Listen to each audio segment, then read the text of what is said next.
We'll be starting the class in 5 minutes, so please get ready.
Okay. Please let me know if you are able to hear me clearly.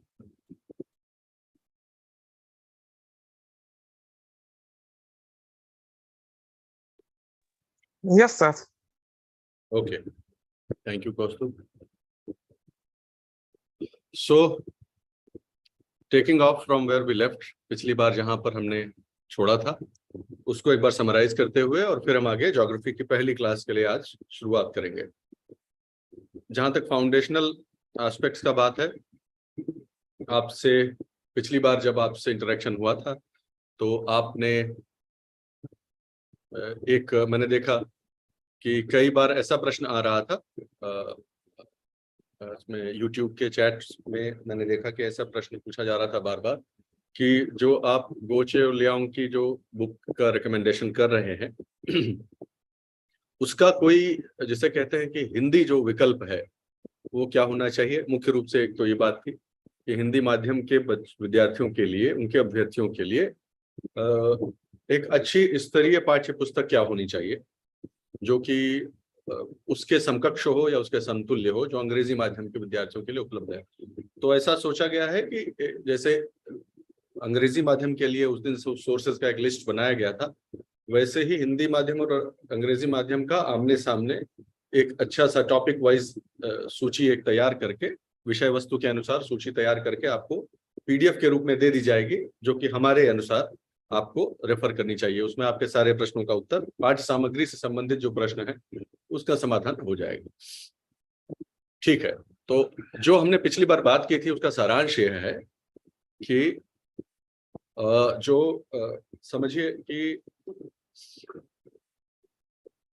भूगोल, जो general studies के लिए जो भूगोल है उसको पढ़ने के लिए एक स्वाध्याय का एक जो मार्ग है वो आपसे डिस्कस किया गया। ठीक है, दूसरा पॉइंट आपसे बताया गया कैसे नोट्स बनाया जाए, कैसे उस चीज को रिवीजन कैसे किया जाए, first reading, second reading, third reading कैसे हो, इस पर भी हमारी चर्चा हुई है कि नहीं है। तो उसके बाद just a minute, give me just one moment, I will reposition myself properly and then we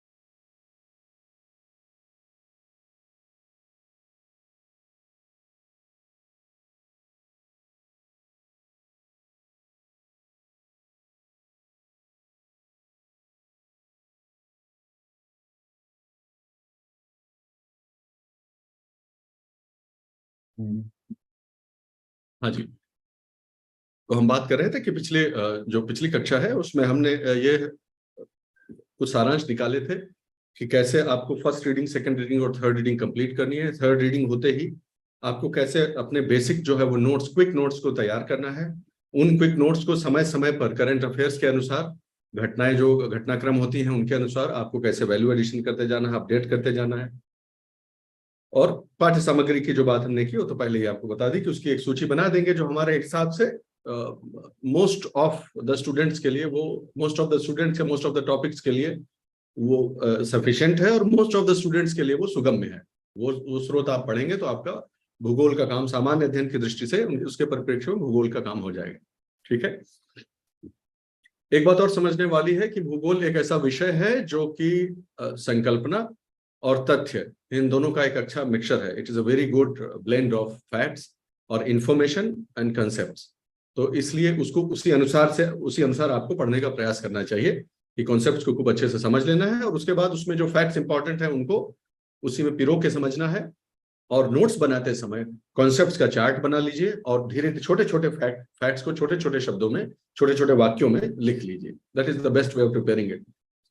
जब बात आगे आएगी, अभी तो it will be too early to talk about that, जब आगे बात आएगी कि आंसर राइटिंग और प्रेजेंटेशन कैसा होना चाहिए तब हम बात करेंगे कि ज्योग्राफी, GS में ज्योग्राफी का उत्तर लिखते समय प्रेजेंटेशन आपका कैसा होना चाहिए।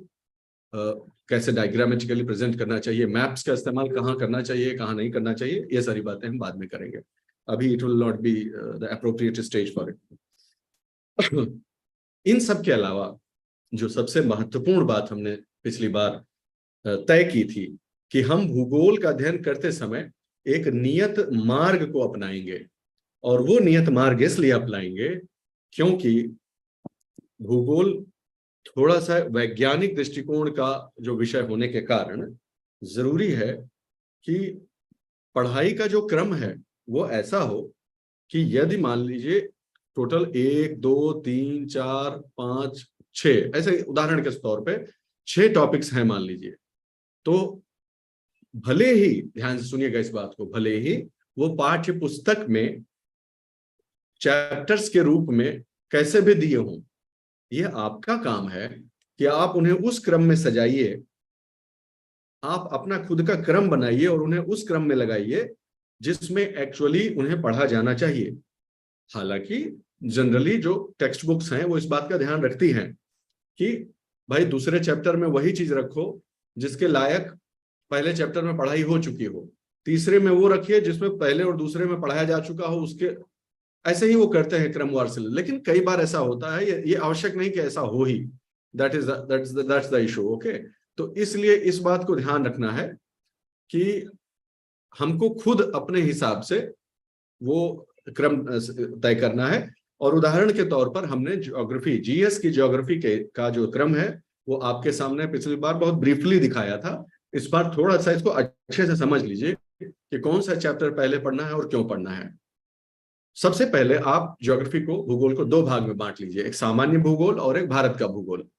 और ये जो डिवीजन है ये प्योरली एग्जाम ओरिएंटेड है, परीक्षा का जो परिप्रेक्ष्य है उसी के अनुसार इसको 2 भाग में बांट लीजिए स्वाध्याय में, ताकि आपको फायदा हो सके।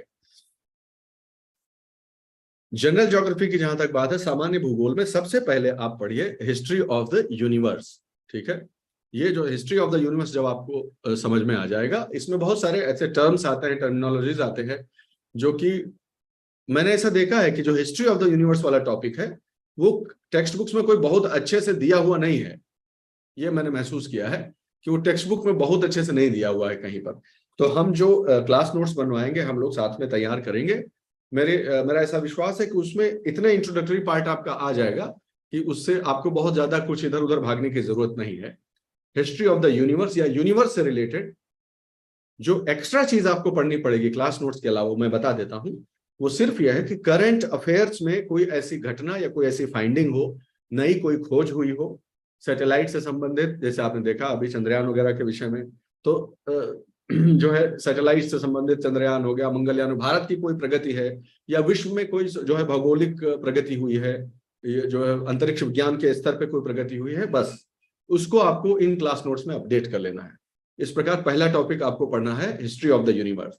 सेकेंड टॉपिक पढ़ना है अर्थ का अपना स्ट्रक्चर और मोशन। मैंने ऐसा पाया कि ये जो टॉपिक है वो हिंदी और अंग्रेजी दोनों माध्यम के लिए ये कॉमन है, ये अभी तक जो हम बात कर रहे हैं कि अर्थ का स्ट्रक्चर और मोशन के विषय में एनसीईआरटी में भी ठीक ठाक दिए हुए हैं, और एनआईओएस की जो बुक है ना, जो ओपन स्कूलिंग वाली जो बुक है एनआईओएस के, उसके भी नोट्स अच्छे हैं। थोड़ा इंफॉर्मेशन ज्यादा है उनमें, लेडन है, but that is also good on this particular topic, earth का स्ट्रक्चर और मोशन पे। ठीक है, तो वो भी आप रेफर कर सकते हैं। लेकिन वही बात ध्यान रखिएगा जो हमने आपको कहा कि कभी भी जो है 2 नहीं रखिएगा। जो आपके चैप्टर्स हैं, जो आपके सोर्सेज हैं, वो 2 नहीं करने हैं भाई। एक बार पढ़ के देख लीजिए, पीडीएफ सबका अवेलेबल है ही, तो एक बार आप पढ़कर देख लीजिए कि आपको दोनों में से कौन ज्यादा जो है वो सूट करता है। अगर एनसीईआरटी से आपको लगता है कि हाँ ठीक तो है, नहीं तो ही उसी पे स्टिक टू इट। एनआईओएस लगता है तो उसी पे, 2 में से दोनों नहीं करना है, एक ही कोई।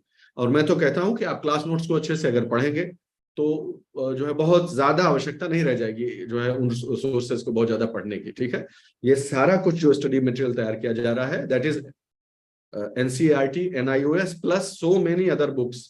लेकिन उन सो मेनी अदर बुक्स से सिर्फ वही चीजें ली गई हैं जो कि इनको एनसीईआरटी और एनआईओएस के दिए हुए मटेरियल को थोड़ा सा बस वैल्यू एडिशन कर दे। बहुत बृहत अध्ययन सामग्री वहां से नहीं उठाई गई है और उसकी आवश्यकता नहीं है, अननेसेसरी कॉम्प्लिकेट नहीं करना है। तीसरी चीज आपको पढ़नी चाहिए, जब आप अर्थ का स्ट्रक्चर और मोशन पढ़ चुके हो तब आपको प्लेट टेक्टोनिक्स पढ़ना चाहिए, ठीक है। और फिर उसी के साथ साथ आप पढ़िए अर्थक्वेक्स के बारे में, उनका डिटेक्शन कैसे होता है एंड ऑल दैट, ठीक है। उसके बाद आपको आना चाहिए, देखिए सब आपस में जुड़े हुए जैसा कि हमने बात की थी पिछली बार। फिर वोल्केनिज्म और रॉक साइंस आप पढ़ लीजिए अच्छे से, वेरी इंपॉर्टेंट टॉपिक, वोल्केनिज्म और रॉक साइंस आप पढ़ लेंगे। जब आप इन दोनों से थॉरो हो जाएंगे तो आपको जो लैंड फॉर्म्स हैं उनकी उत्पत्ति के विषय में अच्छा एक आइडिया आ चुका होगा। Origin and structure of land forms आपको फिर समझ में आने लगेगा कि अच्छा ये हुआ, फिर इससे इग्नियस रॉक्स आग्नेय चट्टानें बनी, फिर इससे ये हुआ, फिर इससे कायांतरित चट्टानें बनी, अच्छा इस तरह से होता है। तो आप प्रोसेस को क्रमवार सिलसिले में समझ पाएंगे, अच्छे से सिलसिलेवार तरीके से समझ पाएंगे। फिर लैंड के बारे में समझ ही लिया है, वाटर के बारे में जान लिया, और एयर, ये तीनों फिजिक्स के नियमों के अनुसार, भौतिक विज्ञान के नियमों के अनुसार ये तीनों जो तत्व हैं वो आपस में किस प्रकार से इंटरैक्ट करते हैं, जब और किसकी प्रेजेंस में, सूर्य की रोशनी के प्रेजेंस में या सूर्य की रोशनी के कारण इन तीनों का जो इंटरैक्शन है वो कैसा होता है। जब आप ये समझ जाएंगे तब आप क्लाइमेट्स और क्लाइमेटिक जो जो प्रक्रियाएं हैं, जलवायुवीय जो प्रक्रियाएं हैं, उनको समझने के योग्य हो चुके होंगे। और इसीलिए अगली चीज जो आपको पढ़नी है वो एटमॉस्फेयर और क्लाइमेटिक फिनोमेना पढ़नी है, ठीक है। ये सब आपको पिछली बार बताया जा चुका है। फिर ओशंस के बारे में पढ़ लीजिए, क्योंकि सिंगल मोस्ट इंपॉर्टेंट सोर्स या फैक्टर जो है, सोर्स नहीं, सिंगल मोस्ट इंपॉर्टेंट फैक्टर जो है, जो कि अर्थ के क्लाइमेट को अफेक्ट करता है अर्थ के ऊपर, वो ये है। बहुत इसका प्रभाव है, हम लोग अच्छे से इसका अध्ययन नहीं करते, वरना सबसे ज्यादा जो कहते ही हैं कि 70% जैसा तो यही है। तो वाटर जो है, वाटर का जो ओशियानिक वाटर है, ओशियानिक बॉडीज जो है, उनका इन्फ्लुएंस क्या है हमारे जो है वो जलवायु चक्र पे क्या है, ये जानना आवश्यक है। इसका दैनिक, बहुत सारे दैनिक प्रभाव हैं, बहुत सारे वार्षिक प्रभाव हैं, बहुत सारे जो है वो ऋतुओं पर इसके प्रभाव हैं, तो हर तरह से ये प्रभावित करता है। जब वो समझ गए, क्लाइमेट के बारे में जान गए, तब आप अच्छे से अपने आप इसका प्रिडिक्शन कर सकते हैं। क्यों, मैं ऐसा क्यों कर रहा हूं, देखिए अभी आपको दिख जाएगा क्यों ऐसा कह रहा हूं। आप रॉक साइंस पहले ही पढ़ चुके हैं, देखिए यहां पर आया था ना रॉक साइंस, ये देखिए रॉक साइंस आप पहले ही पढ़ चुके हैं। तो रॉक साइंस पढ़ लेने से आपको ये आइडिया आ जाएगा कि भाई आखिर मिट्टी जो आज हम देख रहे हैं, जिस प्रकार की मृदाओं का जो चक्र है वो हमारे सामने अभी उपस्थित है, वो आखिर कहां से आया है। आया तो सब रॉक से ही है, रॉक के डिसइंटीग्रेशन और इरोजन से और इसी सब से बना है, ठीक है। तो जब एक बार आप रॉक साइंस पहले पढ़ चुके हैं, फिर आप सॉइल्स के बारे में जब पढ़ेंगे तो आपको सीधे सीधे पता लग जाएगा कि अच्छा तो ये मामला है। अगर कहीं पे, जैसे फॉर एग्जांपल कहीं पे, एक उदाहरण दे रहा हूं, लावा है, ठीक है, लावा बह गया कहीं पे, ऐसे ऐसे बह गया, जैसे कि आप पढ़ते आए हैं हमेशा से कि डेक्कन, ये मान लीजिए यहाँ पर जमीन में छेद हो गया, ऐसे से बहुत सिंपल शब्द में, यहां से लावा जो ऊपर आके बह गया, ऐसे इस तरह से बह गया। तो अब वहां पर खूब, और ये बह गया मतलब 1-2 मीटर की बात नहीं हो रही है, सैकड़ों किलोमीटर तक ऐसे फ्लो होता गया लावा, ठीक है, लावा बह गया इस तरह से। अब हजारों लाखों सालों के बाद इस पर पानी बरसता रहा, हवा चलती रही, सूर्य की रोशनी पड़ती रही, बायोलॉजिकल जो है ऑर्गेनिजम्स अपना जो है वो काम करते रहे, करते करते करते इसकी जो सबसे ऊपर की परत है वो मान लीजिए उसका क्षरण हो गया, ठीक है, ऊपर की परत जो है वो चेंज हो गई। यही तो सॉइल है, और क्या, यही सॉइल फॉर्मेशन की प्रक्रिया है। तो क्योंकि आप रॉक साइंस में पढ़ चुके हैं कि लावा यहाँ पर बहा हुआ है, और लावा का जब भी जिस इस प्रकार से डिसइंटीग्रेशन और इरोजन होता है, तो जो मिट्टी बनती है उसे कहा जाता है ब्लैक सॉइल, यानी काली मिट्टी कहा जाता है उसको, ठीक है। तो ब्लैक सॉइल अपना कलर कहां से पाती है, यहां से पाती है। ब्लैक सॉइल का जो कैरेक्टरिस्टिक्स होते हैं, उसके जो लक्षण होते हैं, उसकी जो वृत्तियां होती हैं, पानी सोखती है, नहीं सोखती है, सिकुड़ती है, फैलती है, किस फसल के लिए उपजाऊ है और क्यों, कौन सा खनिज उसमें अधिक पाया जाता है, कौन सा कम पाया जाता है, वो रट तो आप रट लीजिए, वो अलग बात है। लेकिन यदि आप इस प्रकार से पढ़ेंगे तो आप पता ये आराम से बता पाएंगे कि ऑब्वियसली ब्लैक सॉइल में इस चीज की प्रचुरता पाई जाएगी, इस चीज की न्यूनता पाई जाएगी, इसकी प्रचुरता पाई जाएगी, इसकी न्यूनता पाई जाएगी। इसलिए क्योंकि हम जानते हैं कि ये आया कहां से है, मिट्टी ये आई कहां से है। लावा में जो ज्यादा जो कम होगा वही तो ब्लैक सॉइल में दिखाई पड़ेगा। तो कहने का अर्थ है, उदाहरण से हम ये बताना चाह रहे थे कि इस क्रम में पढ़ने से आपको ये लाभ होगा कि आप जो है पेरेंट रॉक मटेरियल को अगर अच्छे से समझते हैं तो सॉइल्स को आप अच्छे से बता सकेंगे, कि सॉइल को अच्छे से स्टडी कर पाएंगे, ठीक है। आगे बढ़ेंगे। तब हम पढ़ेंगे कि चलो यहां तक तो पढ़ लिए कि नेचर क्या क्या करती है, अब उसका क्या प्रभाव है और या मानव जीवन का उससे संबंध क्या है, ठीक है, how human life interacts with all of this. तो उसमें सबसे पहले मिनरल रिसोर्सेज हो गए, फॉसिल फ्यूल्स हो गए, क्रॉप्स हो गई यानी एग्रीकल्चर हो गया, इंडस्ट्रीज हो गई, कम्युनिटीज का सेटलमेंट और उनका जो है उनके फीचर्स हो गए, और फिर सबसे लास्ट में ऑफ कोर्स ये तो कहने की बात ही नहीं है कि हर चीज की मैप बेस्ड एक स्टडी हो जाएगी। इस प्रकार से आप पढ़ेंगे तो सामान्य भूगोल में शायद ही कोई ऐसा विषय बचेगा जो महत्वपूर्ण हो और इसमें ना कवर्ड हो, तो ऐसा नहीं होगा। फिर इसके बाद क्या करना है, आप इसमें दो तरह का की रणनीति अपना सकते हैं। क्या है वो रणनीति कि जैसे देखो, पहले ये पढ़ा, जैसे फॉर एग्जांपल इसमें से कोई एक टॉपिक उठा लिया, जनरल ज्योग्राफी का एक टॉपिक उठा लिया और साथ साथ इंडियन ज्योग्राफी का एक टॉपिक उठा लिया और उसे साथ साथ पढ़ते गए, एक ये रणनीति होती है। लेकिन अगर आप जिस स्पीड से हम लोग चलते हैं क्लास में उस स्पीड से चलेंगे अगर, तो थॉरोली अगर पढ़ते चलेंगे खूब स्पीड से जैसे हम चलते हैं, अच्छे गति से आप आगे बढ़ेंगे, तो इसकी जरूरत नहीं पड़ेगी। जनरली ये वो करते हैं, ये वाली रणनीति वो अपनाते हैं कि एक टॉपिक यहाँ से पढ़ लो, एक टॉपिक यहाँ से, जिसमें मान लो समय बहुत कम है और बहुत सारा कोर्स जो है कवर करना बाकी है, तो भाई ये कवर होता जाए साथ साथ। लेकिन मैं मानता हूं कि जिस प्रकार से हमने कोर्स को डिजाइन किया है उसमें करना ये चाहिए कि जब यहाँ खत्म हो जाए सब, आप समझ जाए सारी चीजें, तब इस इंडियन ज्योग्राफी को, फिर वो बहुत जल्दी हो जाएगा क्योंकि बेसिक्स तो आप समझ चुके हैं, उसको सिर्फ इंडियन पर्सपेक्टिव में आपको अप्लाई करना है। अब आप जानते हैं कि पहाड़ कैसे बनते हैं, मैदान कैसे बनते हैं, डेजर्ट कैसे बनते हैं, ठीक है, पठार, नदियां, इनके बारे में आप जानते हैं बेसिक्स। तो अब जब इंडिया के पर्सपेक्टिव में उसे मैप को रख के सामने पढ़ते जाएंगे तो बहुत जल्दी हो जाएगा। कॉन्सेप्ट आप पहले ही समझे हुए हैं और फिर ये आपके लिए आसान होता जाएगा। तो इस प्रकार से हम उसकी पढ़ाई करेंगे, ठीक है। ये हो गया कि ऐसे हमको पढ़ना चाहिए। तो आज शुरुआत करते हैं अपने पहले टॉपिक से, एक छोटी सी शुरुआत आज करते हैं और फिर नियमित रूप से हम इसको आगे बढ़ाते चलेंगे। तो सबसे पहले आप जब ये आप पूरा सिस्टम समझ गए हैं तो हम जो सबसे पहला टॉपिक पढ़ने जा रहे हैं वो है यूनिवर्स के बारे में, ठीक है, जो ब्रह्मांड है उसके विषय में अब हम पढ़ने जा रहे हैं। उसके बारे में बेसिक ये याद रखिएगा कि इस टॉपिक में ऐसा नहीं है कि सब कुछ बहुत थॉरोली रट डालना है, नहीं, ऐसा नहीं है। इसमें कुछ बेसिक जो जिन्हें कहा जाता है जीके टाइप, जो जनरल नॉलेज टाइप की चीजें हैं, इस पर्टिकुलर चैप्टर में जो जनरल नॉलेज स्तर की जो चीजें हैं वो आपको पढ़ लेनी चाहिए, ऐसा मेरा मानना है, ठीक है। तो जनरल में क्या क्या चीजें आती है ध्यान से समझिए। यदि इम्तिहान में कुछ पूछा जाएगा इस टॉपिक से रिलेटेड तो वो कहां से पूछा जाएगा या पूछा गया है और या संभावना कहां से है, तो मैं आपको बताता हूं। सबसे पहले तो जो थ्योरीज हैं यूनिवर्स की, जो सृष्टि की जो रचना है, ब्रह्मांड की जो रचना है, उत्पत्ति है, उत्पत्ति से संबंधित जो थ्योरीज हैं, जो साइंटिस्ट गेस कर रहे हैं, साइंटिस्ट जो हाइपोथेसिस कर रहे हैं कि ऐसे हुआ होगा वैसे हुआ होगा, वो कौन सी थ्योरीज हैं, उनका बेसिक इंट्रोडक्शन।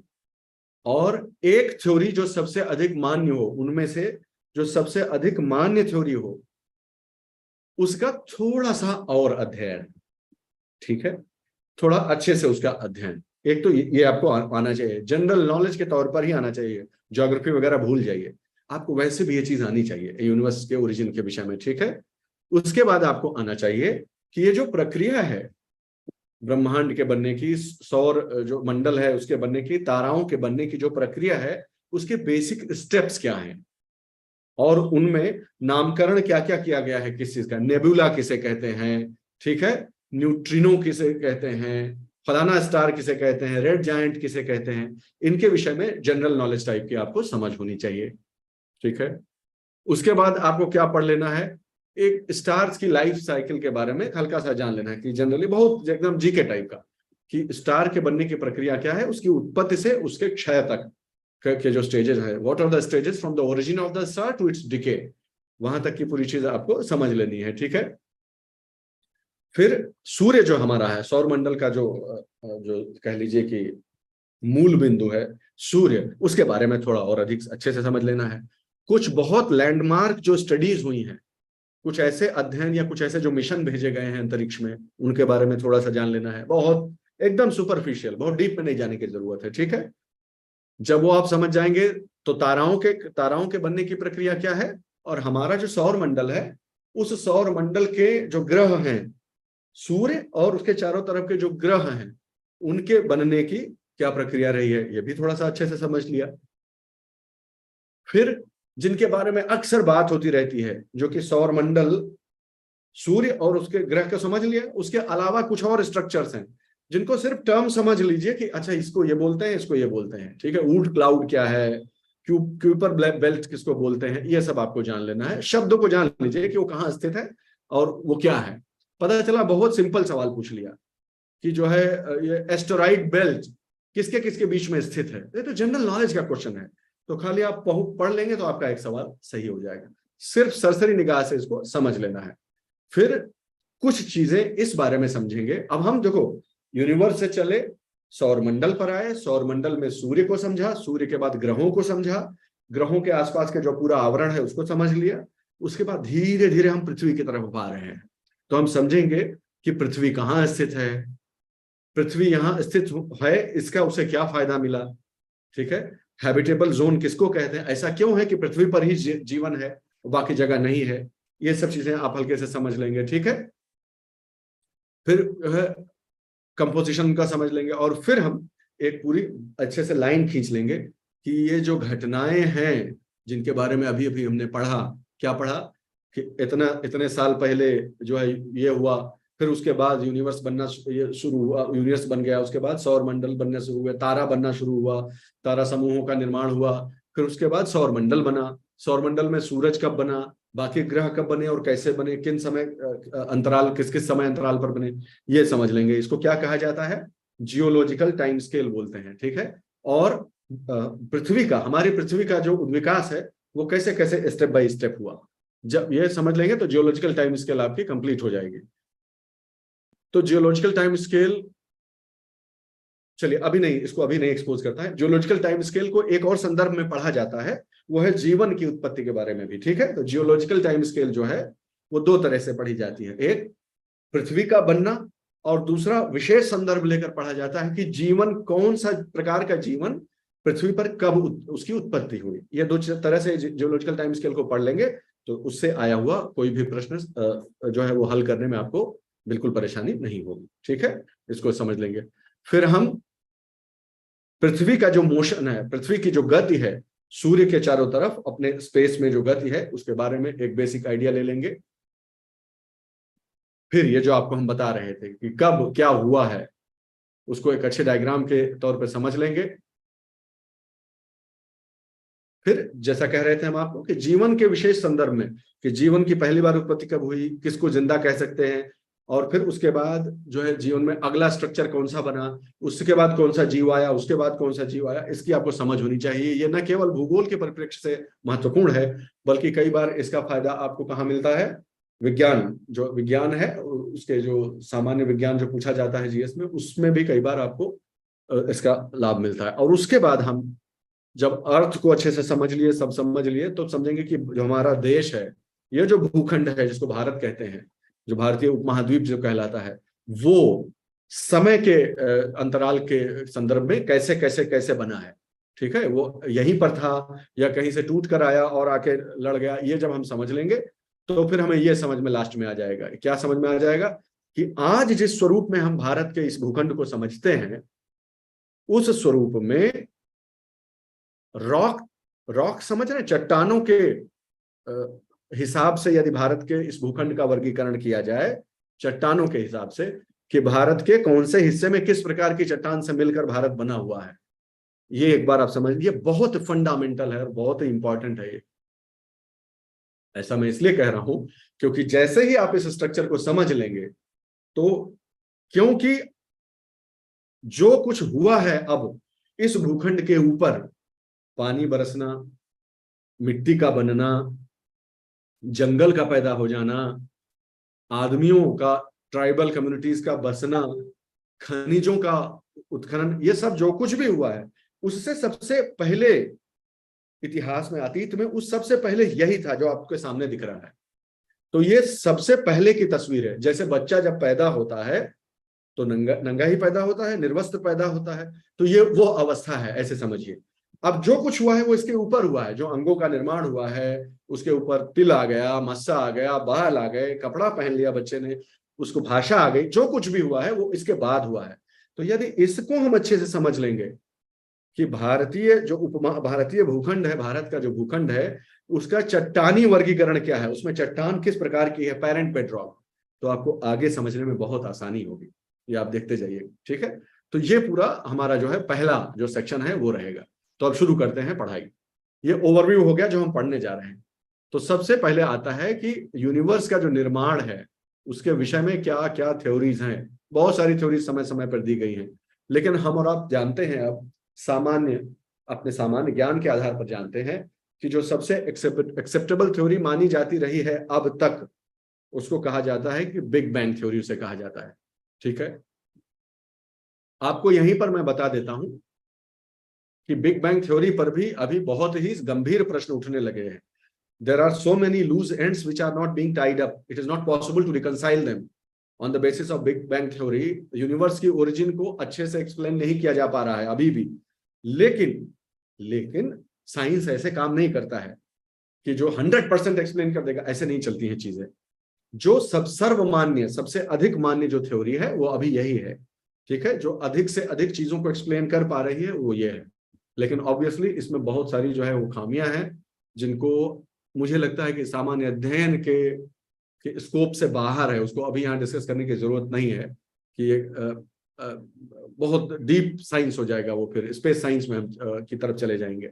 लेकिन अगर कभी ऐसा कुछ इंटरेस्टिंग मुझे मौका लगा और इंटरेस्टिंग सा पीडीएफ कोई बना पाया कि छोटे से पीडीएफ में आप समझ लीजिए कि क्यों ये थ्योरी में क्या क्या कमियां आ रही हैं, तो मैं बता दूंगा। तो सबसे पहले समझिए कि ये कैसे शुरुआत हुई सब चीज की।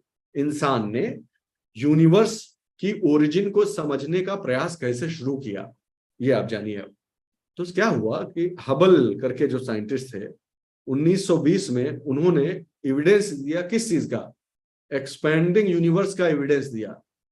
ये क्या होता है, हुआ ये कि वो उनके पास जो कोई टेलीस्कोप था, जो भी रूडिमेंट्री टाइप का था, जिससे वो देखते थे, नाइट स्काई को ऑब्जर्व किया करते थे, उसमें जानते हैं आप कि उन्होंने क्या देखा। उन्होंने ये देखा कि जो गैलेक्सीज यहां से दिखती हैं, जो कुछ भी प्रकाशमान जो फिगर्स यहां से दिखते हैं, वो दूर जा रहे हैं, थोड़ा थोड़ा करके वो दूर जा रहे हैं। समय जैसे बीतता है तो वो दूर जा रहे हैं। ये कैसे संभव है भला? तो इस ऑब्जर्वेशन से सबसे पहला बेसिक जो उन्होंने लगाया, जो बेसिक उन्होंने जो जिसे इन्फरेंस कहा जाता है, तो पहला जो अनुमान कह लीजिए वो लगाया कि जरूर ये जो गैलेक्सी में जिसमें हम हैं, या तो गैलेक्सी फैल रही है, या तो गैलेक्सी खुद फैल रही है, या फिर गैलेक्सीज एक दूसरे से दूर जा रही हैं। तभी तो उनके जो भी प्रकाशमान जो बिंदु हमको दिखते हैं वो हमसे दूर जाते हुए दिखते हैं। ऐसा क्यों है? तो या तो जिसमें हम हैं वो फैल रहा है, या गैलेक्सीज एक दूसरे से दूर जा रहे हैं, गैलेक्सीज तो फैल रही हैं। और अध्ययन से पता चला कि नहीं नहीं नहीं, जो गैलेक्सीज हैं वो खुद एक्सपैंड नहीं हो रही हैं, उनके बीच की जो दूरी है वो बढ़ रही है। देखो इस चित्र से समझो तब समझ पाओगे। ये गैलेक्सीज देख रहे हो, ठीक है। ये एक मिनट में पेन का कलर बदल के तो आपको समझाता हूं। मान लो यहां से देख रहे थे, हबल ऐसे देख रहे थे इस जगह से, ठीक है, इस वाले पॉइंट से देख रहे थे, तो उन्होंने क्या देखा कि ये चीजियां जो है ना, धीरे धीरे ये सारे जहां भी स्थित हैं, इस पॉइंट पे मान लो स्थित थे, तो इससे दूर जा रहे हैं, एक दूसरे से दूर जा रहे हैं। तो बोला या तो ये गैलेक्सी ऐसे ऐसे एक्सपैंड हो रही हैं, लेकिन जल्दी ये पता लगेगा कि नहीं, एक्सपैंड नहीं हो रही है, वो उनके बीच की दूरी बढ़ती जा रही है, वो खुद नहीं फैल रही हैं, वो खुद फूल नहीं रही हैं, ऐसे नहीं हो रहा है। नो, उनके जो बीच की डिस्टेंस है वो बढ़ रही है। यानी ये गैलेक्सी इस गैलेक्सी से दूर जाती जा रही है, ऐसे इसकी दूरी इनकी बढ़ती जा रही है। This is what he found, this is what subsequent observers also found, कि एक्चुअली गैलेक्सीज आपस में दूर जा रही हैं। जैसे ही ये चीज पता चली कि दरअसल गैलेक्सीज आपस में दूर जा रही हैं, तो इस तक ये सिंपल सा एक फैक्चुअल ऑब्जर्वेशन एक तरह से हो गया। इन्फरेंशियल ही है, लेकिन चलो कह लीजिए कि as a matter of fact ये चीज समझ में आ गई कि अगर गैलेक्सी कैसे दूर जा सकती है भाई एक दूसरे से, तभी गैलेक्सी कोई जिंदा चीज तो है नहीं जो चल के एक दूसरे से दूर जा रही है, तो ये तभी संभव है जब जिस स्पेस में वो है, जिस ब्रह्मांड में वो है, वो खुद एक्सपैंड हो रहा है। तो ये पहला लॉजिकल और जो है इन्फेरेंस, लॉजिकल साइंटिफिक इन्फेरेंस निकाला गया कि चूंकि गैलेक्सीज आपस में दूर, एक दूसरे से दूर जा रही हैं, इसलिए जिस स्पेस में वो हैं, ठीक है, वो एक्सपैंड हो रहा है। ठीक, इस बात को समझ गए आप? तो ये पहला सबसे major, first major breakthrough. तो देखो कैसे साइंस हाइपोथेसिस कैसे रखता है। हाइपोथेसिस का क्या मतलब होता है, इंटरेस्टिंग सी चीज है, जान लीजिए। हाइपो मतलब होता है नीचे, ठीक है, और थेसिस का मतलब होता है, बताता हूं कि थेसिस थेसिस होता क्या है, कहां से आया है। ज्यादातर लोग जानते हैं जो पहले क्लास कर चुके हैं।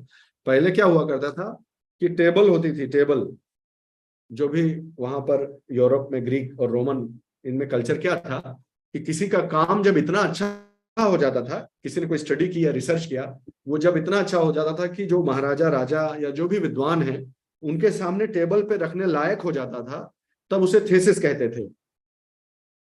लेकिन जो अभी उस स्तर तक नहीं पहुंच पाया है, जिसे टेबल के नीचे रखा जाता था कि अभी टेबल पे के ऊपर उनके सामने प्रेजेंट करने लायक नहीं है, उसे हाइपोथेसिस कहते थे।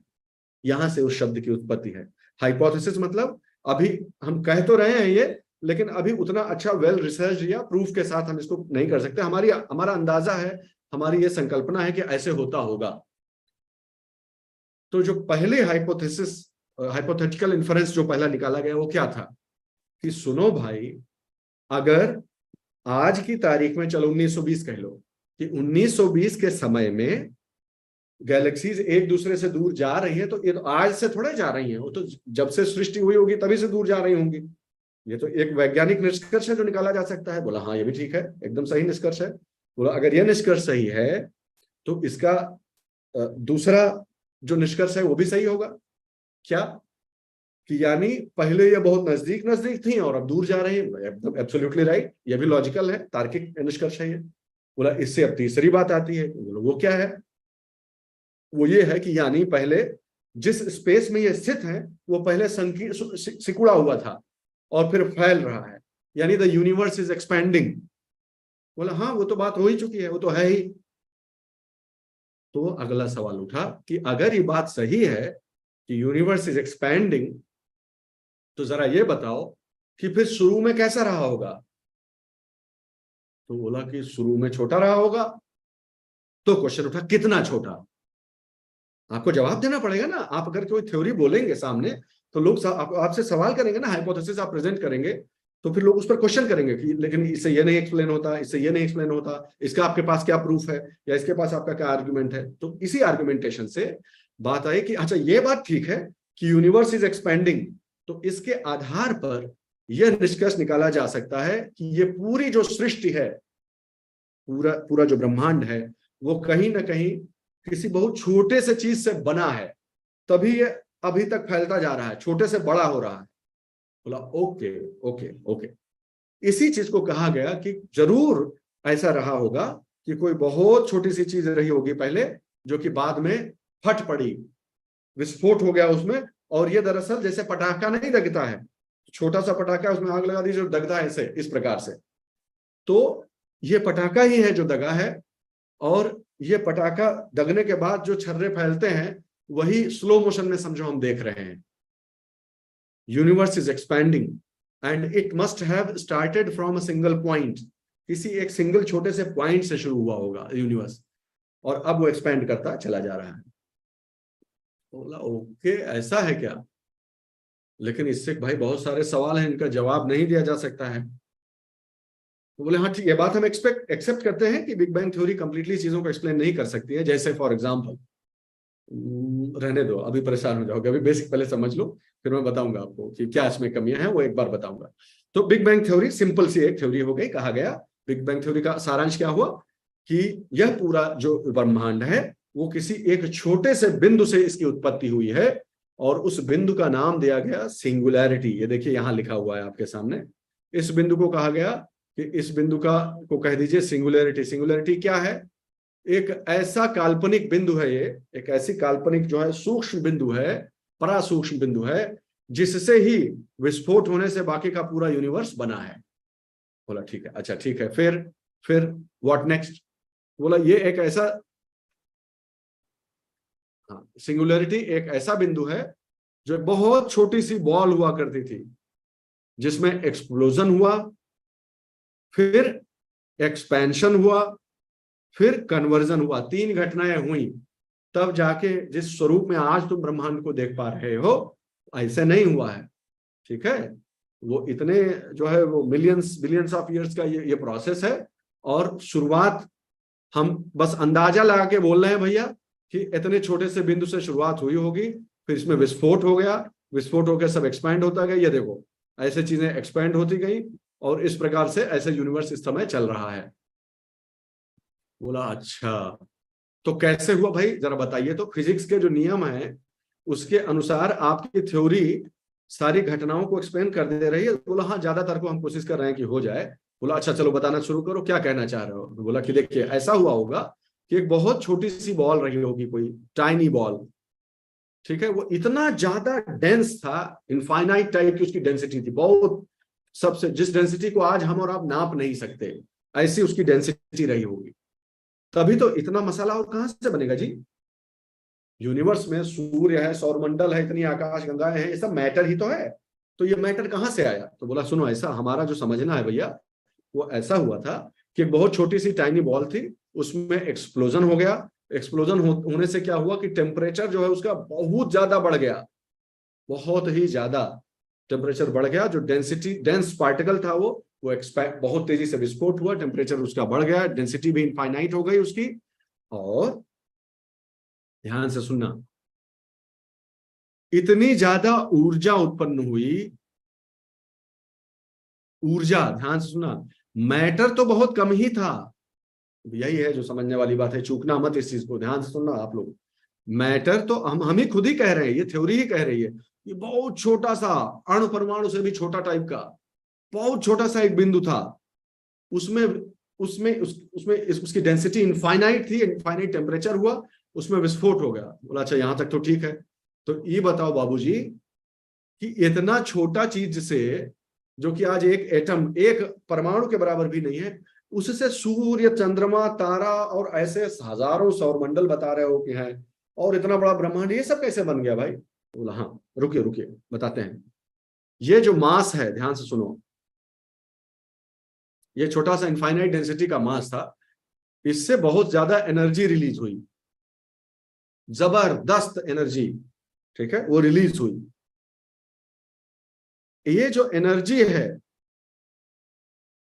इस ये जो शब्द लिखा हुआ है देखो, एक्सप्लोजन हुआ, एक्सपेंशन हुआ, और फिर जो एनर्जी हुई उसका कन्वर्जन हुआ। कन्वर्जन मतलब परिवर्तन, रूपांतरण। बोला मतलब क्या कह रहे हो भाई। बोला ये कह रहे हैं कि एनर्जी इतनी ज्यादा पैदा हुई कि फिर उस एनर्जी से मास बन गया, मैटर बन गया। मैटर कहना चाहिए, मास क्यों कह रहा हूं, मैटर, पदार्थ। ऊर्जा इतनी अधिक अपरंपार ऊर्जा उत्पन्न हुई कि उस ऊर्जा का रूपांतरण जो है वो पदार्थ में हो गया, और तब ये सब बने पार्टिकल्स जो हम देख रहे हैं, जिनसे आज एटम, जो हम एटम, मॉलिक्यूल, पार्टिकल्स जो है, every kind of matter that forms today's universe, आज का जो यूनिवर्स है वो जिन तरह के पदार्थों से बना है, वो सभी पदार्थ ऊर्जा के रूपांतरण के फलस्वरूप जो है वो अपने अस्तित्व में आए। बोला व्हाट डिड यू से। लोगों को ताज्जुब हुआ कि ये क्या बोल रहा है, ऊर्जा से पदार्थ बन गया। अरे पदार्थ से ऊर्जा सुना था कि भाई चीनी खा लो तो एनर्जी आ जाता है, गुड़ खा लो तो, भेली खा लो तो जो है एनर्जी आ जाता है, ये सब तो सुना था। ये उल्टा बोल रहा है, ये कह रहा है कि एनर्जी पहले खूब ज्यादा पैदा हुई। ये देखो, यहाँ देखो ना, ये नीचे देखो, इसको ऐसे समझो कि बिग बैंग हुआ, ये यहाँ बिग बैंग हुआ, यही से समझा देते हैं आपको। हाँ एक मिनट, हाँ ये सिंगुलरिटी था, ठीक है, इसी सिंगुलरिटी में बिग बैंग हो गया, दग गया, विस्फोट हो गया। तो विस्फोट होने से क्या हुआ, खूब सारी एनर्जी पैदा हुई, खूब सारी ऊर्जा पैदा हुई, फिर उसमें बहुत सारी कॉम्बिनेशन रिकॉम्बिनेशन की घटनाएं हुई, आयोनाइजेशन हुआ एक दूसरे में जो है वो, कुल मिलाकर कह लो कि एनर्जी से मैटर बना। इसी प्रक्रिया के दौरान एनर्जी से मैटर बना। व्हाट, यानी आप ये कह रहे हैं कि मैटर से एनर्जी निकली और फिर एनर्जी से मैटर निकला। बोला हाँ यही हम कह रहे हैं। तो अगला सवाल है कि यानी आप ये कहना चाहते हैं कि पदार्थ और ऊर्जा ये एक दूसरे में रूपांतरित हो सकते हैं जरूरत पड़ने पे? क्या पदार्थ और ऊर्जा एक दूसरे में रूपांतरित हो सकते हैं? एग्जैक्टली देखिए रमाकांत ने जो कमेंट में लिखा है, मैं देख पा रहा हूँ ठीक से। तो जो E बराबर MC स्क्वायर वाला बात हुआ कि हाँ यही तो इक्वेशन है ना भाई जिसका हमेशा बात होता रहता है। E बराबर, अब इसमें भी जो लोचा है वो हमारा स्तर नहीं है ऐसे ऐसे समीकरण के बारे में कुछ भी कमेंट करने का, लेकिन जो हमने पढ़ा है इसमें भी बहुत सारा लोचा है। लेकिन अभी मान के चलिए कि E = MC स्क्वायर का जो थ्योरम है, जो समीकरण है, वो पदार्थ और ऊर्जा का जो आपस में रूपांतरण है उसी को ये जो है वो क्या कहेंगे कि वो उसी, चाहे उसको लैंग्वेज में बोलिए चाहे इस इक्वेशन के फॉर्म में लिख लीजिए। ये कहता है कि एक पर्टिकुलर कांस्टेंट, ये जो कांस्टेंट है अगर ये अचीव हो जाए तो एनर्जी मैटर में और मैटर एनर्जी में चेंज हो सकता है। ये है फाइंडिंग जो, ठीक है। तो इसी फाइंडिंग की बात हो रही है कि हाँ तुम जो बात बोल रहे हो कि ऐसा हुआ हो सकता है, हाइपोथेसिस ही तो है कि हाँ ऐसा हुआ हो सकता है कि पहले इनफाइनाइट डेंसिटी का कोई ऑब्जेक्ट हो जिसमें बिग बैंग हुआ हो और फिर ऊर्जा बनी हो और ऊर्जा से फिर मैटर का निर्माण हुआ हो। इतना सारा मैटर तभी पॉसिबल है बनना। बोला हाँ इसके और कोई चीज एक्सप्लेन कर भी नहीं सकती है, सिर्फ एक ही चीज एक्सप्लेन कर सकती है कि जरूर ऊर्जा इतनी अपरंपार थी कि उससे बहुत सारा मैटर बन पाया, यानी ऊर्जा से पदार्थ बन सकता है। यहां तक आप समझ गए होंगे। छोटा सा आपको बताते हैं, छोटा सा किस्सा बीच में। हम चुटकुला तो सुनाते नहीं है भाई, बहुत सारा लोग चुटकुला भी सुनाता है, लेकिन एक काम की बात सुनेंगे तो आपको अच्छा लगेगा। आपको भारतीय होने पर जो है थोड़ा सा गर्व होना चाहिए। ऐसा कहा जाता है, हम लोग किसी ऐतिहासिक तथ्य का कोई जो है वो गारंटी तो ले नहीं सकते, लेकिन ऐसा रिकॉर्डेड है कि ये जो प्रॉब्लम थी, this is the problem with which Tesla was striving. ये जो चैलेंज है मैटर और एनर्जी का आपस में जो कन्वर्जन है, ठीक है, तो मैटर और एनर्जी का जो कन्वर्जन है उसको ही लेकर इस बात का बड़ा वो था कि काश ऐसा हो सकता तो जो एनर्जी है ना वो फिर सस्टेनेबल और अनलिमिटेड हो जाती। एनर्जी का जो है वो ये इंटर कन्वर्जन इजीली अगर पॉसिबल हो जाए तो फिर एनर्जी का जो क्वेश्चन ऑफ एनर्जी जिसको कहा जाता है या चैलेंज ऑफ एनर्जी, ऊर्जा का जो कि ऊर्जा की चुनौती है वो सॉल्व हो जाएगी फिर विश्व के लिए। तो इस पर बहुत सारा रिसर्च हमेशा से होता हुआ है, आज भी होता होगा, है कि नहीं? आज भी होता ही है। तो कहते हैं कि जब परम पूजनीय स्वामी विवेकानंद जी जब यहाँ से गए US में गए तो एक पर्टिकुलर पार्टी में एक महिला अभिनेत्री थी शायद, वो उनकी पार्टी में उन्हें इनवाइट किया गया। बहुत आग्रह पर भी वो आए, उनके यहाँ पधारे और वहीं पे टेस्ला भी आए हुए थे, ठीक है। और yes I'll come back to your question, don't worry. So जब ये डिस्कशन हो रहा था तो उन्होंने कहा कि जरा इस पे विचार कीजिए ना। कहते हैं कि डायरी में कहीं लिखा हुआ कि स्वामी विवेकानंद जी ने कहा टेस्ला से कि इस पर विचार कीजिए ना, कि ऐसा हो जाए कमाल तो कि पदार्थ को ही ऊर्जा में कन्वर्ट कर लीजिए और ऊर्जा को पदार्थ में कन्वर्ट कर पाइए तो मजा नहीं आ जाए, तो आनंद ही आ जाए। तो उन्होंने कहा कि लेकिन इसका आइडियोलॉजिकल बेसिस क्या है? टेस्ला ने पूछा कि इसका बेसिस क्या है? तो बोला हमारे यहाँ तो है, हमारे यहाँ तो ये माना ही जाता है, हमारी जो फिलॉसफी है, हमारा जो दर्शन है, जो संकल्पना है, सांख्य न्याय जितने भी हैं, तो हमारे यहाँ तो ये माना ही जाता है कि कुल मिलाकर जो सिंगुलर सोर्स ही है हर चीज का, तो अगर सोर्स सिंगुलर है, एक ही चीज से सब कुछ बना है, तो इसका मतलब ऊर्जा और पदार्थ दोनों का जो कॉन्स्टिट्यूएंट है वो कहीं ना कहीं उसमें जो है वो यूनिटी है, यूनाइजन है उसमें। तो भाई थ्योरेटिकली क्यों नहीं हो सकता? हमारे दर्शन में तो कहा जाता है। इसके बाद की एक स्टोरी और है जो जिसमें कहा जाता है कि आपको मालूम होगा कि माउंट एवरेस्ट, आप जानते हैं कि किसके नाम पे पड़ा हुआ है? माउंट एवरेस्ट जो चढ़े थे, जिन्होंने उसको पीक को जो कॉन्कर किया था, वो एवरेस्ट उनका नाम था, ठीक है। तो उनके ही रिलेटिव, अब भतीजे थे भांजे, मैं भूल गया, उनके जो रिलेटिव थे, ठीक है, वो और हमारे पश्चिम बंगाल में जो उस समय जो फिलोसॉफिकल जो थॉट प्रोसेस जोर शोर पर थी, उसी समय के आसपास जब एवरेस्ट यहाँ पर थे, उसको नव्य न्याय कहा जाता है। जो दर्शन शास्त्र के जो विद्यार्थी हैं वो समझते हैं नव्य न्याय। न्याय जो है एक स्कूल ऑफ फिलोसफी, आप जानते हैं, तो उसका जो नव्य वर्जन है, नया, न्यू मॉडर्निस्टिक जो उसका स्कूल ऑफ थॉट है, नव्य न्याय। तो नव्य न्याय की जो संकल्पना है उससे वो बहुत प्रभावित हुए। यह चीज फिर वहां जाकर उन्होंने शेयर की और फिर बहुत सारा विचारों का आदान प्रदान हुआ इससे, ठीक है। तो कहते हैं कि यही जो है वो जो जिसे कहते हैं ना जो what is it this called computing, जो अभी जो कंप्यूटिंग होती है, क्वांटम कंप्यूटिंग जिसको कहते हैं, उसका वहां से जो है वो माना जाता है कि उसका लिंकेज इंडियन फिलोसफी के थॉट प्रोसेस और स्कूल ऑफ थॉट से भी है, उससे वो चीज पिक हुई, ठीक है। तो वापस आते हैं, तो कहते हैं कि आइंस्टाइन की जो पहली पत्नी थी, शायद नाम वाम समय भूल जाता हूं, क्षमा कीजिएगा, वो भी उस या तो उस पार्टी में मौजूद थी या वो टेस्ला की अच्छी दोस्त थी। ये जो स्वामी जी का जो जो एक आइडिया था, उन्होंने जो डिस्कस किया था, वो उन्होंने डिस्कस किया। और कहते हैं कि जो E बराबर MC स्क्वायर वाला जो फॉर्मूला है, वो जब पहली बार पब्लिश हुआ था तो आइंस्टाइन और उनकी वो वाइफ, उनके दोनों को ज्वाइंट नेम में पब्लिश था। और फिर धीरे से वाइफ का नाम हटा दिया और आइंस्टाइन साहब का नाम रह गया। तो कुछ लोग ऐसा कहते हैं कि कोई उसको ट्रेस नहीं कर पाए कि ये कहीं और से लिया गया आइडिया है, इसलिए वाइफ का नाम भी ड्रॉप कर दिया। There are so many theories. The crux of the matter is, वो हमारे लिए ये गॉसिप का थोड़ा करना है। बात यह है कि भारत का जो भारतीय दर्शन सिद्धांत जो रहा है, उसमें भी जो रियलिटी से रिलेटेड क्वेश्चंस है, what is the nature of reality, उनको बहुत डीप लेवल तक, अनइमेजिनेबल लेवल तक उनको जो है वो उन क्वेश्चंस को एड्रेस करने का प्रयास किया गया है। तो जो है जो भारतीय दर्शन है वो विज्ञान और जैसे कहते हैं साइंस और नॉन साइंस, ऐसा हमारे दर्शन में ऐसी कोई चीज नहीं होती है।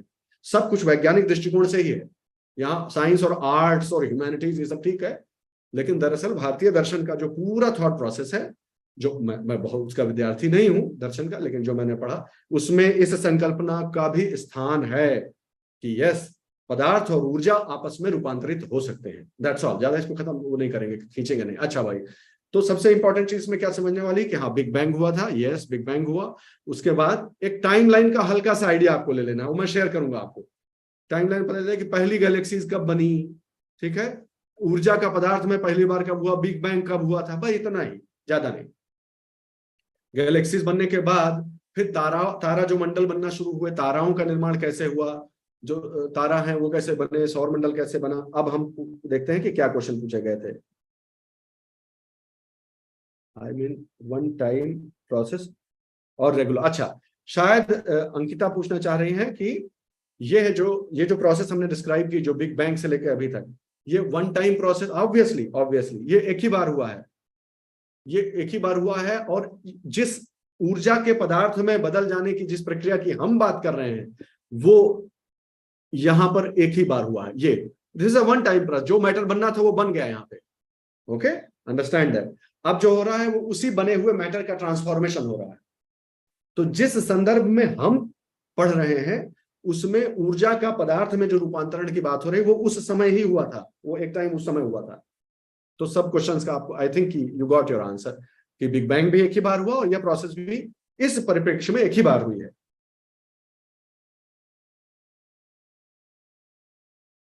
अब देखो क्या हुआ, थोड़ा सा और आपको आगे बढ़ाते हैं इसमें कि फिर हुआ क्या। ग्रेविटी का जन्म हुआ। अगली जो चीज पैदा हुई वो ग्रेविटी का जन्म हुआ, ठीक है, गुरुत्व बल का जन्म हुआ, ठीक है। इसमें आपको छोटा सा होमवर्क दे देता हूं, आपको पढ़ना है और प्रॉमिस कीजिए कि वो आप पढ़ के आएंगे अगली क्लास में, ठीक है। जो नेचर के फंडामेंटल फोर्सेस इनको कहा जाता है वो कौन से हैं, जरूर जान लीजिए। पता चला ये झूठे से क्वेश्चन एक दो आ गया एकदम फालतू टाइप का और वो गलत कर है कि which of the following is not one of the fundamental forces of universe. Universe के, अब मैं आपको क्लू दे रहा हूं खाली, कि जो वीक फोर्सेज होते हैं और स्ट्रॉन्ग फोर्सेज होते हैं, ठीक है, दो तरह के फोर्स, वो आप पढ़िएगा, अभी जवाब देने की जरूरत नहीं है, उसको जरूर पढ़िएगा कि नेचर के, यूनिवर्स में जो नेचर है, रियलिटी है जो ये, उसके बेसिक उसको बांध कर रखने वाले जो बेसिक फंडामेंटल फोर्सेज हैं वो कौन से, ये आपको जानना चाहिए, ठीक है। इसके बारे में आप पढ़ लीजिएगा, बहुत मस्त चीज है, पढ़ेंगे तो आपको मजा आएगा, ठीक है। अब देखिए, matter started getting drawn to be. Gravity का जब जन्म हुआ तो जो पदार्थ है वो आपस में एक दूसरे के प्रति आकर्षित होना शुरू किया। जितना ज्यादा डेंस उतनी ही ज्यादा ग्रेविटी, घनत्व से इसका संबंध था। गुरुत्व का संबंध घनत्व से होता है, ठीक है, इस बात को ध्यान रखिएगा। और कितनी बढ़िया चीज है, इसको जरा फिलोसॉफिकली सोचिए तो, कि कितना बढ़िया स्टेटमेंट है, ऐसे ही बोल गए इसको ट्रांसलेट करने के चक्कर में। लेकिन गुरुत्व जो है ना, उसी में होता है जिसमें घनत्व हो। तो जो घनत्व रखता हो अंदर, उसी को गुरु टाइप का बिहेव भी करना चाहिए। ठीक है, हम सब उसी प्रोसेस में हैं, हम भी बनना चाहते हैं, जो है हम भी सीखना चाहते हैं, हम भी चाहते हैं कि गुरुत्व आए। हम सब विद्यार्थी ही हैं, ये एक अनंत यात्रा है। ओके, फिर क्या हुआ कि galaxies formed by accumulation of hydrogen as a large cloud. ये देखिए एक नया शब्द आया, ठीक है, हाइड्रोजन का जो एक्यूमुलेट, ठीक है, हाइड्रोजन जो एलिमेंट है, तत्व, हाइड्रोजन तत्व के आपस में एक्यूमुलेट होते होते होते होते जो सबसे पहला रुई का फाहा जैसा दिखता है, जो रुई के फाहे जैसा, वो जो पहला डस्ट वस्ट का और हाइड्रोजन का जो क्लाउड बना, उसी को कहा जाता है नेबुला।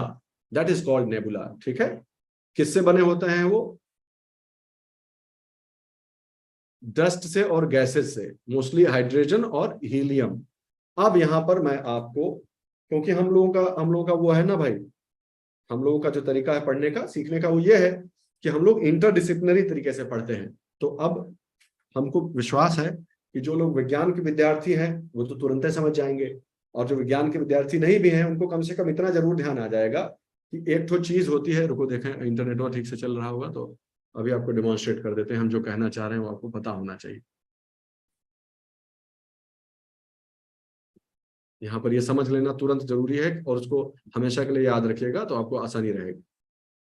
कॉन्सेप्ट है भाई, समझ लेना चाहिए।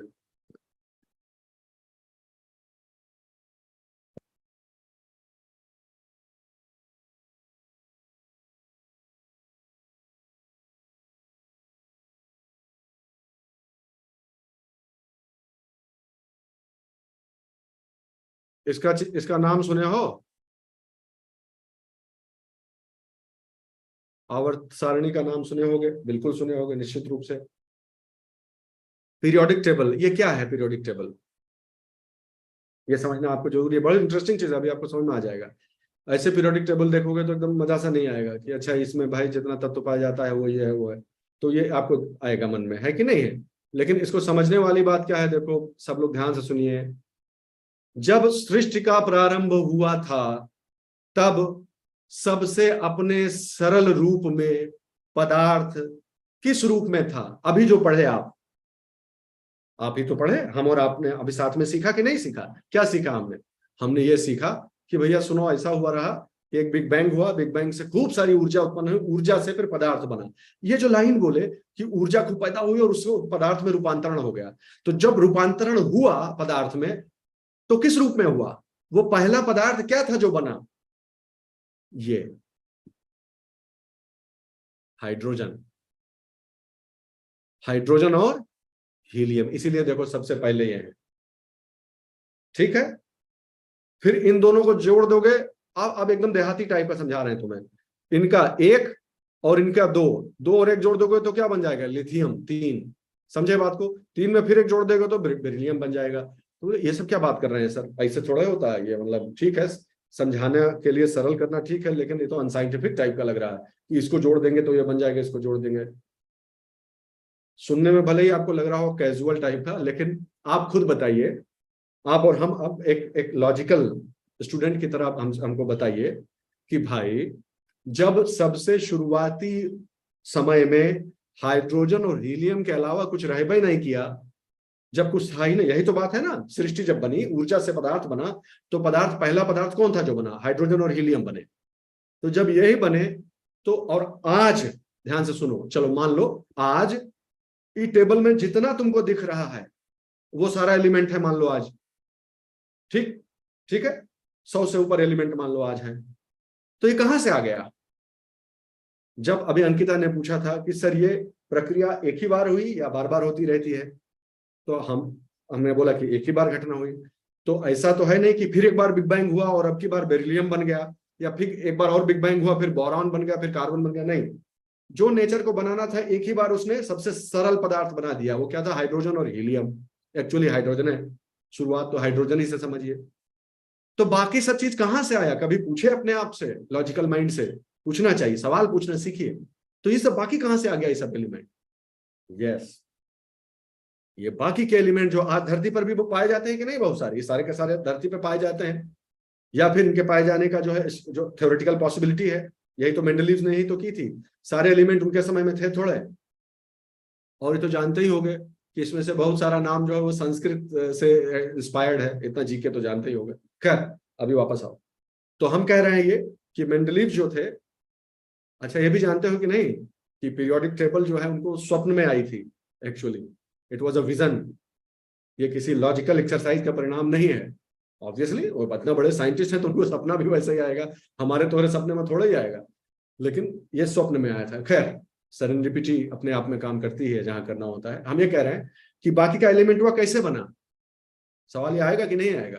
तो वही ऐसे ही बना। ये देखो, वापस आ जाओ, आप समझो इस बात को कि दरअसल हुआ यही है कि हाइड्रोजन और हीलियम के ही शुरुआती चीजें थी, तो हाइड्रोजन और हीलियम मिलके क्या बना दिए, नेबुला। अब इसी नेबुला में हाइड्रोजन और हीलियम का अलग अलग परम्यूटेशन, कॉम्बिनेशन, अलग टेम्परेचर पे दिस दैट करके ही धीरे धीरे धीरे स्टार फॉर्मेशन की जो एक बहुत बड़ी प्रक्रिया है, खतरनाक है ये, मतलब आपको मजा आ जाएगा। ये एक्चुअली फैक्ट्री है, जो स्टार नेबुला से लेके स्टार बनने तक का जो ये प्रोसेस है ना, ये फैक्ट्री है। और इसी के अलग अलग स्टेजेस पर आपको मजा आ जाएगा। काश आपके जीएस के स्कोप में होता ये पढ़ाना, वो आपके स्कोप में नहीं है इसलिए ज्यादा नहीं बताएंगे। हाइड्रोजन और हीलियम से ही ये बाकी के एलिमेंट्स, फिर इन्हीं के कॉम्बिनेशन परम्यूटेशन से ये डेराइव होते हैं, ये बनते हैं बाकी की चीजें, कार्बन फलाना धमाका। और इसका जबरदस्त एक वो है, एक बहुत ही अच्छा साइंस है कि कौन से स्टेज में क्या बनेगा, कौन सा चीज बनेगा, कब आयरन बनेगा, कब कौन सा चीज बनेगा। बहुत जबरदस्त चीज है, कभी एकदम फालतू टाइम हुआ तो जरूर आपको बताएंगे, बहुत इंटरेस्टिंग प्रोसेस है। तो हमने क्या सीखा कि नेबुला, नेबुला क्या है, हाइड्रोजन और हीलियम जैसी डस्ट और गैसेस का एक एक वो है, उन्हीं से बना हुआ चीज है। फिर क्या हुआ कि जो ग्रेविटी है वो क्या करेगी, अपना काम दिखाएगी, धीरे धीरे जो ये डस्ट और गैस के छोटे छोटे रुए के फाये हैं उनको चिपकाना शुरू करेगी, आपस में चिपकने जाएंगे, चिपकते जाएंगे, और उनका साइज बिगर होता जाएगा। एक समय ऐसा आएगा कि इतना ज्यादा माल मसाला इकट्ठा हो जाएगा कि वो आपस में कोलैप्स, अपने में ही घुस जाएगा, धंस जाएगा, ऐसा हो जाएगा। ठीक है, कि वो आपस में ही क्लम्प इतना बड़ा हो जाएगा कि it collapses on its own gravity and on own wait, अपने ही वेट से वो धराशायी हो जाएगा, अंदर की तरफ वो हो जाएगा। ठीक है, और जब ये कोलैप्स होता है तो सब चीज कहां कोलैप्स हो रहा है, कौन सी चीजें जो अपनी तरफ खींच रही है? सबसे डेंसिटी सबसे ज्यादा कहां है, बिच्चे में, बीच में सबसे ज्यादा डेंसिटी ना, कोर में, बीच का मतलब अंदर, केंद्र में सबसे ज्यादा डेंसिटी वहां है। तो जब ये कोलैप्सिंग होती है ना, तो फिर ये हीट हो जाता है, डेंसिटी एकदम एक कंप्रेस होता जाता है ना, तो वो हीटिंग होती है। फिर वो जो हीटिंग होती है, कोर जो हीट हो जाती है, वही स्टार, वो जब जला ना, पहली बार जला, बस वही स्टार है, तारा वही है। इस प्रकार से तारा का निर्माण होता है। इसीलिए नेबुला को क्या कहा जाता है, स्टार नर्सरी। नर्सरी जानते हो, जहां पर पेड़ पौधा जो है पहले जहां छोटे छोटे उगाए जाते हैं बीज से, फिर उनको ले जाके बैठाया जाता है दूसरी जगह। गांव वाले जानते हैं, पहले बियाड़ बियाड़ उगाते हैं दूसरी जगह, फिर बियाड़ ले जाके बैठाते हैं धान का, नहीं? तो वैसे ही इन्हें star nurseries, why they are called star nurseries, because it is the nebula in which, due to gravitational pull and the heating of the consequent heating of the core, the rising of a star happens. These are the factories where stars are born. इसलिए उन्हें star nursery कहा जाता है nebula का। तो पता चला, इससे मान लो प्रश्न आ गया कि निम्नलिखित में से किन्हें स्टार नर्सरीज कहा जाता है। ठीक है, रेड जायंट, फलाना धमाका, ऐसा करके आ जाए, गैलेक्सी, यूनिवर्स, नेबुला, तो याद रखिएगा नेबुला। हालांकि this will be too simplistic to imagine, ऐसा कुछ दिखता है नेबुला उबुला। देखो, यही बढ़ता जाएगा, फिर कोलैप्स हो जाएगा। जब कोलैप्स हो जाएगा तो फिर अंदर का कोर गर्म हो जाएगा। देखो, इसका मतलब ये कोलैप्स हुआ है। ये देखो, जहां जहां कोलैप्स हुआ होगा वहां वहां चमकदार बिंदु दिख रहे होंगे आपको, तो वहां पर स्टार्स जो होते हैं वो बॉर्न हो जाते हैं, जहां भी ग्रेविटी के कारण। अब आप कारण भी समझ गए, प्रक्रिया भी समझ गए, और उनका जो नामकरण से संबंधित चीजें हैं वो भी समझ गए। ठीक है, इसी को नेबुलर हाइपोथेसिस कहते हैं। देखो, अब ये चीज भी आप समझ लो, धीरे धीरे चलेंगे, कोई जल्दबाजी नहीं है। तो नेबुलर हाइपोथेसिस क्या है? वो कहते हैं कि भाई वही जो अभी पढ़े ना हम, उसी को थोड़ा और अच्छे से स्टेप्स में बदल दीजिए। क्या हुआ? सबसे पहले गैस और डस्ट के क्लाउड्स बने, फिर ये जो क्लाउड्स थे अपने वजन से अपने आप में ही गिर गए, अपने में कंप्रेस हो गए। तो इतना ज्यादा डेंसिटी बढ़ गया ग्रेविटी की वजह से कि उनका जो कोर है वो गर्म हो गया। ठीक है। तीसरा काम क्या हुआ? एक flat spinning disc of dust and gas बनी। देखो ये हुआ पहला स्टेज, ये हुआ दूसरा स्टेज, यहां गर्म होना शुरू हो गया, फिर सब उसके चारों तरफ नाचने लगा जो मैटर था। इस प्रकार से एक डिस्क बन गई, जैसे वो तस्तरी नहीं होती है, तस्तरी जो खेलते हैं हम लोग, उस प्रकार से वो होने लगा। बीच का कोर है वो गर्म हो चुका है। ठीक है। जो बीच का कोर है वो तारा बन जाएगा। ये देखो, ये तारा बन जाएगा। और जो बाकी का मटेरियल है यार बाहर जो फैला हुआ है और नाच रहा है, इन्हीं से आगे प्लैनेट्स बन जाएंगे। इतना आसान है, देखो कम से कम समझने में तो आसान ही है। तो बिच्चे वाला जो था वो स्टार बन गया, ये जो था वो स्टार बन गया, जिसको हम आप और हम अपने लिए सन कहते हैं। और जो इर्द गिर्द का मटेरियल था जो बचा रह गया था, उसके धीरे धीरे धीरे धीरे धीरे चिपकते जाने से इसको एक्रीशन बोलते हैं। Accretion, ACCTION, accretion. इनके आपस में चिपकते जाने से यहाँ पर जो है प्लेनेट बन गए चारों तरफ, मैटर खत्म। और ये जो पूरा स्ट्रक्चर है वो क्या हो गया? ये सौर मंडल बन गया। It's very easy if you see. ठीक है। तो ये होता कैसे है? ये कोर गर्म हो गई, ध्यान से सुनना आप बात। एक मिनट पहले सब बिगाड़ दे ताकि तुम्हारा कंफ्यूजन फिर से ना हो जाए। कि हम वापस आते हैं, हम क्या पढ़ रहे थे? हम पढ़ रहे थे कि सबसे पहले भैया बिग बैंग हुआ, बिग बैंग के बाद बहुत सारा डस्ट और क्लाउड बना, हाइड्रोजन और हीलियम का। हाइड्रोजन और हीलियम ऐसे अंदरवा की ओर चिपकते गए, ग्रेविटी इनको खींचती गई, और एक टाइम ऐसा आया कि सब इसी में कोलैप्स हो गया। तो जब कोलैप्स हो गया तो यहाँ बीच में एक भर्तू कोर बन गई। ये कोर जो है उसका टेम्परेचर बढ़ गया। इस कोर का टेम्परेचर जब बढ़ गया तो टेम्परेचर बढ़ने से घटना हुई जिसको कहते हैं नाभिकीय संलयन। ठीक है। ये फ्यूजन, न्यूक्लियर फ्यूजन हो गया। न्यूक्लियर फ्यूजन होने से क्या हुआ फिर? अरे फिर तो आप जानते ही हैं, चेन रिएक्शन जैसा चीज हो जाता है वो। और उस प्रकार यहां पर एक स्टार की उत्पत्ति हो गई न्यूक्लियर फ्यूजन से। ठीक है, स्टार बन गया। तो ये तो स्टार बन गया, ये वाला बीच जितना चीज यहाँ पे आके बीच में इकट्ठा हो गया वो तो स्टार बन गया। इस वाले मसाले का क्या हुआ? ये जो चारों तरफ था उसका क्या हुआ? वो एक डिस्क की तरफ उसके चारों ओर जो है वो फैल गया। लाखों सालों की इस प्रक्रिया में धीरे धीरे धीरे ये जो फैला हुआ है ना, वो भी छोटे छोटे उसके भी ग्रेविटी की वजह से चिपकने लगा वो आपस में। तो जब चिपकने लगा तो वही चारों तरफ देखो प्लेनेट बन गए, ये ऐसे ऐसे प्लेनेट बन गया। तो ये स्टार हो गया और ये उसके प्लैनेट्स हो गए चारों तरफ के। यही प्लेनेट के इर्द गिर्द सैटेलाइट भी बन जाएगा। ठीक है। तो समझने वाली बात क्या है? देखो समझने वाली बात नंबर 5 ब्लू में लिखी हुई है। ये देखो, ये कि केवल 0.2% मटेरियल वाज लेफ्ट बिहाइंड, यानी कह लो कि 99.8% मटेरियल कोलैप्स होके सूरज बन गया। बाकी जो कुछ भी बना हुआ है इसके इर्द गिर्द वो इसी 0.2% मटेरियल में से बना हुआ है, याद रखना। तो जो पहले स्ट्रक्चर्स हैं उनको प्रोटोप्लैनेट कहा जाता है, और जब वही बड़े होकर प्लेनेट बन जाते हैं तो आप जानते हैं ग्रह कहलाए जाते हैं। तो आइसी और gaseous planets could not survive near the sun and hence aligned after rocky planet. जबरदस्त चीज है, हम आपको प्रैक्टिकल करके दिखाते हैं इसको। इस लाइन को समझना आपके लिए जरूरी है कि मानो, अच्छा देखो आओ इसको ऐसे समझते हैं। चलो मानो कि ये सूरज है, ठीक है बच्चा लोग, ये सूरज हो गया। अच्छा भाई ठीक है, ये तो सूरज हो गया। अब इसके चारों ओर ऐसे ऐसे सब फैला हुआ है, डस्ट वस्ट सब।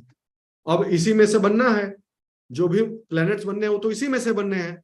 तो सवाल यह है कि किस तरह के प्लैनेट कहां बनेंगे? तो बोला तो सिंपल सी बात यह है कि जो सूरज के करीब रहेगा, मान लो सूरज के करीब है, तो यहां तो वही बर्दाश्त कर पाएगा ना जो ठोस हो। नहीं, कॉमन सेंस नहीं कहता है कि जो भाई ठोस होगा, जो उस गर्मी को सह सकेगा वही यहां रह पाएगा ना। बाकी लोग तो दूर भाग, इवेपोरेट हो जाएगा ना, यहां से खत्म हो जाएगा, यहां इकट्ठा ही नहीं हो पाएगा वो।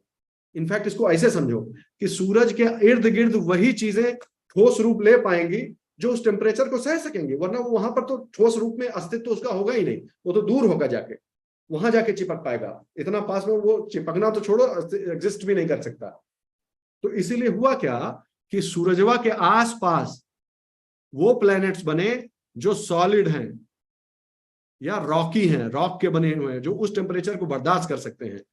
और सूरज से दूर और दूर जाके वो प्लैनेट्स हैं जो या तो गैसियस है या आइस के बने हुए हैं। ऑब्वियसली, क्योंकि आइस यहां रहेगा तो आइस आइस के रूप में रह पाएगा, इतना गर्मी है तो वहां बर्फ बर्फ एग्जिस्ट कर पाएगी, बिल्कुल सवाल है नहीं है। तो यानी बर्फ अगर भाई हमको आपको कॉमन सेंस से नहीं मालूम कि 0 डिग्री से नीचे होना चाहिए भाई बर्फ के लिए, तो आइसी प्लैनेट्स कहां बन पाएंगे, आइस जिन प्लैनेट्स पे आइस हो वो कहां बनेंगे, उस पॉइंट के बाहर बनेंगे जहां पे 0 डिग्री सेंटीग्रेड हो। नहीं, इसके इधर तो पानी द्रव के रूप में और इधर और आए तो वेपर हो जाएगा ना। ये तो समझ पा रहे होगे, एकदम कॉमन साइंस है, तो कुछ है ही नहीं इसमें। तो अब आप समझ गए कि इस पूरी प्रक्रिया में, ध्यान से सुनो हमारी बात, अब हम समराइज कर रहे हैं। नंबर 1, बिग बैंग, पता इतने इतने इतने बिलियन सालों पहले हुआ।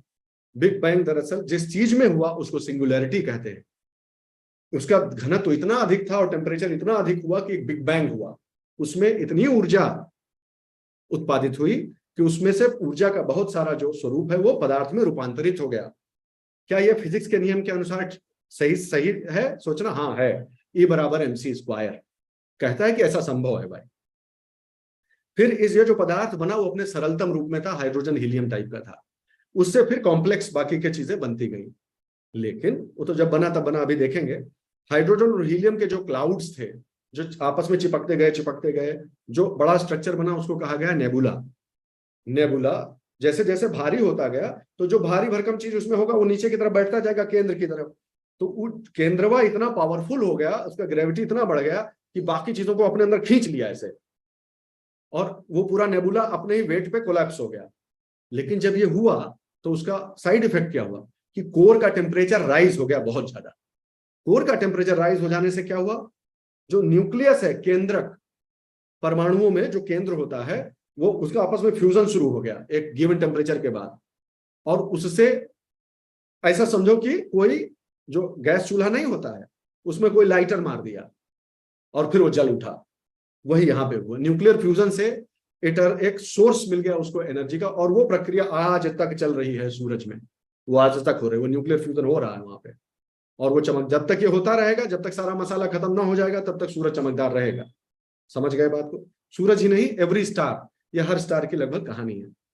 इसको समझ गए तो बोला अच्छा ये तो ठीक है। जो कोलैप्स हुआ वो कितना मटेरियल कोलैप्स हुआ? बोला 99.8% मटेरियल उसी में कोलैप्स हो गया, 0.2% बाहर बचा रह गया। तो बोले उसका क्या हुआ? बोला सिंपल सी बात है, कॉमन सेंस लगा लीजिए। सूरज के इर्द गिर्द वही चीजें, वही टुकड़े रह पाए जो कि तगड़े हो, जो उसकी गर्मी को बर्दाश्त कर सके। और बोला जो नहीं बर्दाश्त, बोला वो तो दूर दूर जाके सेटल हुए। तो आज की तारीख में भी देख लो ना, बताओ जरा, सूर्य से चलते हुए दूर की तरफ जाओ और जरा प्लैनेट्स का नाम बताओ तो, हमारे सौर मंडल के जरा ग्रहों का नाम बताओ, लिखो यूट्यूब में, कमेंट में लिखो।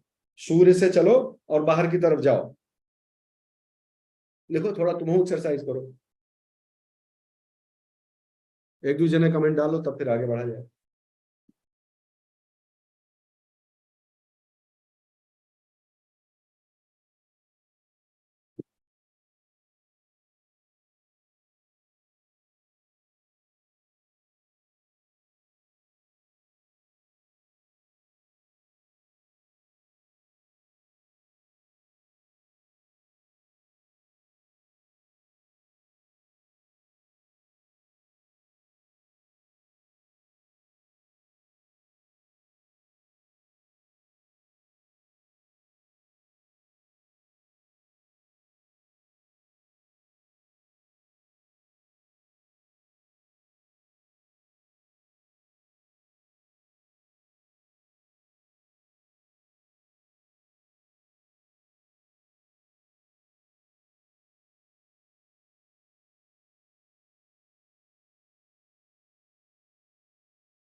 लिखा कोई? पूरा लिख ही नहीं रहा है, बताइए। नहीं लिखा, लिखा।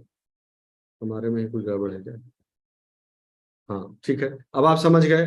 अब देखिए, ये थोड़ा सा आपको खाली एंगेज करने के लिए कि थोड़ा आपका भी पार्टिसिपेशन होना चाहिए ना भाई। अब देखो, हम तुम्हें एक चित्र दिखाते हैं और तुम बताना कि तुम्हें समझ में आया कि नहीं। ये हमारे सब प्लैनेट्स में देखो, हाँ यही तो है, देखो। अरे भाई, इसका कैलिब्रेशन ही इतना गड़बड़ है।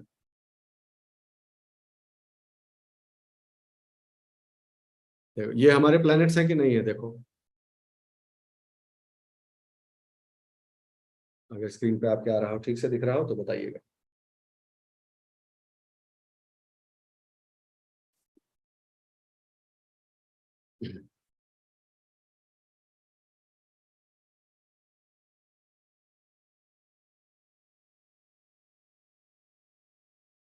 इंटरनेट में भी हाँ आ गया। I hope you are able to see this. देखिए, बुध, शुक्र, पृथ्वी, मंगल, इन चारों में, और इन चारों में फंडामेंटल डिफरेंस क्या है? कोई बताओ, लिखो कमेंट में।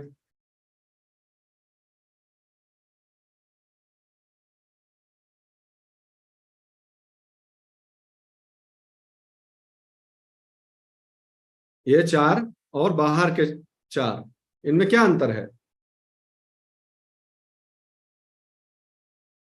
आपके हिसाब से? आपकी जो थोड़ी बहुत समझ है, उसमें क्या अंतर है, ये बताइए। इस ग्रुप के, ऐसे कह देता हूं, इस ग्रुप के प्लेनेट चार और बाहर वाले चार, मटेरियल का डिफरेंस है ना। तो वो क्या डिफरेंस है? ये सारे जो है वो टेरेस्ट्रियल प्लैनेट्स कहलाते हैं। ये सारे किसके हैं? ठोस के बने हुए हैं, रॉकी हैं। ये रॉकी प्लैनेट्स हैं। और बाहर वाले ऐसा एक क्या है, गैसियस है। तो अगर हम लोग कॉन्सेप्चुअली नहीं पढ़ेंगे, अगर हम इसको कॉन्सेप्ट से नहीं पढ़ेंगे तो रट तो लोगे ही कि ये जो है टेरेस्ट्रियल प्लैनेट्स हैं और ये एक्स्ट्रा टेरेस्ट्रियल ये वाले प्लैनेट्स कहलाते हैं, ये योवियन प्लैनेट्स कहलाते हैं, होवियन प्लैनेट्स कहलाते हैं, ये अर्थ वाले सारे प्लैनेट्स हैं, ये इंटरनल ये कहलाते हैं, ये एक्सटर्नल वाले हो गए, ऐसे ऐसे 50 नामकरण है उसका। वो तो कोई बात ही नहीं है। But what I want to tell you, if you do not understand कि why these planets are formed like that, तो अब आप क्योंकि प्रक्रिया को समझ गए, अब आप बता सकते हैं कि इधर वाले प्लैनेट्स एसेंशियली गैसियस क्यों हैं। ठीक है, इधर या जिस भी फॉर्म में पाए जाते हैं, गैसियस का मतलब गैस ही हो, जरूरी नहीं है, अभी बताएंगे उसका भी कारण। ये गैसियस टाइप के प्लैनेट्स क्यों कहे जाते हैं और ये रॉकी प्लैनेट्स क्यों कहे जाते हैं, ये ठोस क्यों है चारों के चारों और बाकी क्यों नहीं है? That is the reason, because now you know कि इसी प्रकार इसकी प्रक्रिया ही ऐसी है। इनके बनने की प्रक्रिया अभी हमने जो देखी वो प्रक्रिया ही ऐसी है कि जो पास में रहेगा सूर्य के तो वही रह पाएगा, वही पास में रह पाएगा, जो कि ठोस हो, जो उस टेम्परेचर को विथस्टैंड कर सकता हो। बाकी का लोग जो है उसके दूर जाके इकट्ठा होगा, क्लम्प बनेगा। ठीक है, इस बात को भी समझ गए। ये कहीं कोनो लिखा रहा कि मैं काहे लोग चक्कर कैसे लगा रहा है। नेबुला रोटेट नहीं, ऐसा नहीं समझो कि नेबुला रोटेट कर रहा है। होता क्या है कि ये जो पूरी प्रोसेस होती है ना, वैसे तो बहुत अलग अलग उसका थ्योरी दिया जाता है कि ये घूम क्यों रहा है। अल्टीमेटली होता क्या है कि छोटे छोटे जो कि रिकॉर्डेड आपको मालूम नहीं है, जो टकराव होते हैं ग्रेविटेशनल पुल के वजह से, जो टकराव होते हैं, माना जाता है अल्टीमेटली जो है वो उन्हीं की वजह से, जो एक बार उनको इनर्शिया उनका डिस्टर्ब हुआ होता है ना, लॉ जो है कि जब तक कोई बाहरी फोर्स उसको लगा के रोकेगा नहीं तब तक वो दौड़ता रहेगा। उसी कारण से ये माना जाता है कि इनका जो रोटेशन, इसीलिए तो देखो ना, कोई अगर एक सिंगल चीज होती है, कुछ जो है वो किसी और दिशा में घूम रहा है, कोनो किसी और दिशा में घूम रहा है, एक ही सौर मंडल में होके भी, ऐसा भी तो होता है कई बार। तो इसका जो ओरिजिन है वो माना जाता है कि इस पूरी प्रोसेस के दौरान जितने टकराव हुए हैं या ग्रेविटेशनल पुल्स हुए हैं, बम्बार्डमेंट्स हुई हैं, उनका सबका इंक्रीमेंटल कंट्रीब्यूशन उसमें माना जाता है। ठीक है, हाँ। If 98% material was collapsed, then the belt between terrestrial and giant planets was also the same material.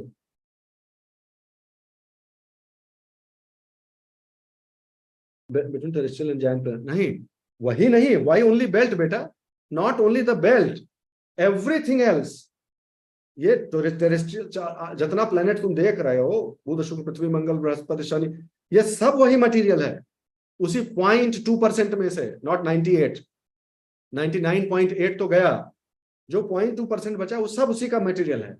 ठीक है, अब कौन किस स्वरूप में है, कोई ज्यादा एडवांस होकर चपक के बन गया और कोई अपने प्रारंभिक रूप में ही अभी घूम रहा हो सकता है। हालांकि उस अपने एकदम प्रारंभिक रूप में हो इसकी संभावना थोड़ी कम होती है, थोड़ा बहुत तो चेंज हो ही जाता है। इसीलिए जब मीटियोराइट्स वगैरह गिरते हैं अर्थ पे, तो जो जितने भी स्पेस साइंटिस्ट और जियोलॉजिस्ट वगैरह ये सब दौड़ते हैं उसको इकट्ठा करने के लिए, क्योंकि उससे पता चलता है कि एक्चुअली नेचर क्या था, इस स्वरूप में प्लैनेट्स के बनने से पहले का ओरिजिनल रॉ मटेरियल क्या रहा होगा, उसको अध्ययन करने के लिए करते हैं। तो इसीलिए वो हेल्प करता है। Why there is only one sun? It is for you to tell me if you understand this process. एक सौर मंडल में एक ही सूर्य क्यों होता है? एक्चुअली ये उल्टा क्वेश्चन होना चाहिए। सूर्य तो एक ही बनेगा ना, क्योंकि उसका जो कोर है, नेबुला की जो कोर जहां पे है वो अपने आप में कोलैप्स करेगी, तो सूरज तो उस जगह पे एक ही बनेगा ना, क्योंकि कोई एक केंद्र बिंदु है ना जहां पे सब लोग खिंचता चला जा रहा है, तो वो तो सिंगुलर रहना ही है, सूर्य तो एक ही बनेगा और उसके चारों तरफ जो मटेरियल बना वो उसी का प्लैनेट बन जाता है। तो ऐसा नहीं है कि सौर मंडल बनता है जिसमें एक सूरज बनता है, नहीं नहीं नहीं, सूरज बनता है इसलिए उसका सौर मंडल बनता है, अगर आप समझ पाए होंगे तो। प्लीज टेल मी, अगर ठीक से समझ में आया तो बताओ जो हम कह रहे हैं। अगर इस प्रक्रिया को ठीक से समझते हो तो इसमें दो सन बनने का ऑप्शन है ही नहीं इसमें तो, because it is the sun that forms and because of the sun the rest of the solar system forms, that's how it is। तो इसमें दो का तो सवाल ही नहीं है। ठीक है, बहुत आपस में चिपका हुआ नेबुला में अगल बगल दो थोड़े सौर मंडल बन सकते हैं, यस बिल्कुल बन सकते हैं, लेकिन एक जगह पे जहां पे एक सन बन गया उसके चारों तरफ तो उसका अपना सौर मंडल ही होगा ना, जो उसके ग्रेविटेशनल पुल से जो वो कनेक्टेड है, जो जुड़ा हुआ है ना।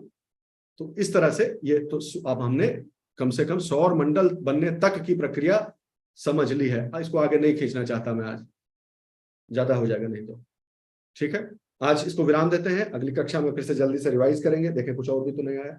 That means there are other stars which are providing such kind, absolutely absolutely बेटा एकदम सही है। हमारा जो स्टार है उसको हम सन बोलते हैं और इसको सौरमंडल बोलते हैं, बहुत सारा और भी स्टार है, उसके चारों तरफ ऐसा ही प्लैनेट बनेगा जरूरी नहीं है। ठीक है, अलग अलग तरह के स्टार्स होते हैं, वो हम यही तो अगला है, अगला यही चीज ही है कि स्टार कैसे बनते हैं, कितने तरह के बनते हैं, वो हम आपको बताएं। कौन सन बन सकता है और कौन सन नहीं बन सकता है, किसका एक सोलर सिस्टम बनेगा, किसका सोलर सिस्टम नहीं बन पाएगा, इसमें भी कैटेगरी है, which we will discuss and take up it in the next session. All right? ठीक है, आप लोग इसको हल्के से रिवाइज कीजिएगा और पढ़िएगा, ये इंपॉर्टेंट है फंडामेंटल्स के लिए। जो यूपीएससी का तैयारी कर रहा हो इतना बेसिक चीज तो उसको आना चाहिए नेचर के बारे में, इज इट? ठीक है, जल्दी मिलेंगे अगले क्लास में। God bless us all, thank you, जय हिंद।